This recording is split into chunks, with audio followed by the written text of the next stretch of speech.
Everyone, इस video में हम लोग जानेंगे x पावर n का integration x power n plus one by n plus one plus C कैसे होता है। प्लस सी तो देखिए इनडिफिनिट इंटीग्रेशन के लिए आता है और डिफिनिट में सी नहीं आता है, लेकिन x पावर n का इंटीग्रेशन इतना कैसे होता है, इसके लिए आपको यहाँ बेसिक टर्म समझना पड़ेगा।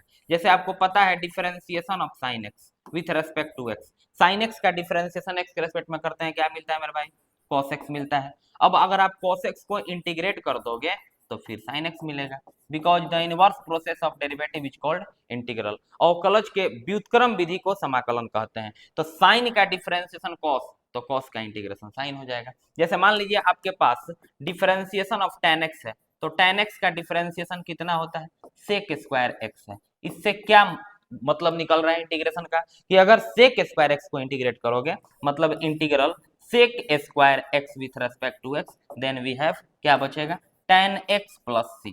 ठीक है, मतलब अगर साइन का डिफरेंशिएशन cos, तो cos का इंटीग्रेशन साइन। अब आइए यहाँ पर x पावर n का इंटीग्रेशन कितना होता है, x power n plus one by n plus one. अगर आप x power n plus one by n plus one को डिफरेंशिएट कर दोगे तो x पावर n आ जाएगा। आइए देखिए कैसे डिफरेंशिएशन अगर करना है x power n plus one by n plus one का, किसके रेस्पेक्ट में, x के रेस्पेक्ट में। अगर x पावर n आ जाएगा इसका मतलब x पावर n का इंटीग्रेशन इतना हो जाएगा।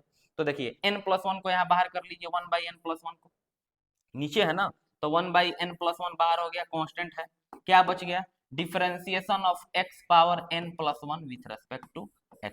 अब x पावर n का डिफरेंशिएशन कितना होता है, n into x power n minus one is equals to one by n plus one. यहाँ ध्यान दीजिएगा x power n, n plus one को n सपोज कीजिए, तो x power n, n into x power n minus one, n मतलब n plus one into x power n minus one means n plus one minus one, क्योंकि n के जगह पे तो n plus one है। यहाँ से n प्लस वन कैंसिल हुआ और वन से वन कैंसिल हुआ, फाइनली वी हैव क्या बचा, x पावर n। अब आप देखिए x power n plus one by n plus one का डिफरेंशिएशन आ रहा है x पावर n, इसका मतलब x पावर n को इंटीग्रेट कर देंगे तो आ जाएगा x power n plus one by n plus one. जैसे साइन का डिफरेंशिएशन cos, तो cos का इंटीग्रेशन साइन, इसका डिफरेंशिएशन इतना तो इसका इंटीग्रेशन कितना, इतना, इसीलिए x पावर n का x power n plus one by n plus one होता है। Thank you.